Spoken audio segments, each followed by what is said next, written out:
যে দেখো ওখানে 300 ভাগ করে।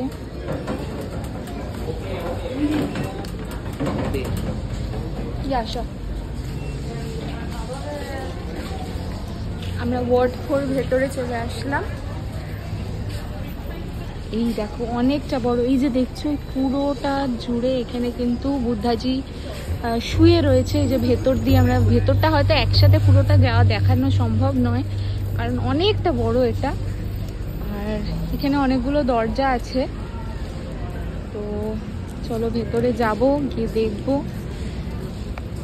বুদ্ধাজি ঠিক এরকম ভাবেই শুয়ে আছে। এটা হচ্ছে গিয়ে বাইরে দিকে, এই জায়গাটা ঠিক জানি না আমি কি বলে, বুদ্ধ মন্দির এটুকু বুঝতে পারছি। এনারা কারা আমি তো ঠিক বুঝতে পারছি না কারণ এখানে পড়তে পারছি না। ওনারা কোনো মঙ্ক হবেন বড়, ওনাদের খুব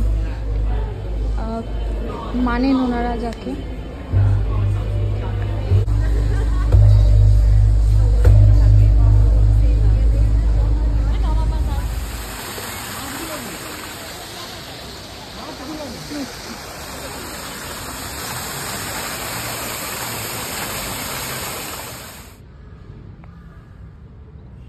তো এটা হচ্ছে গিয়ে কোথা, সিটিং কোথা।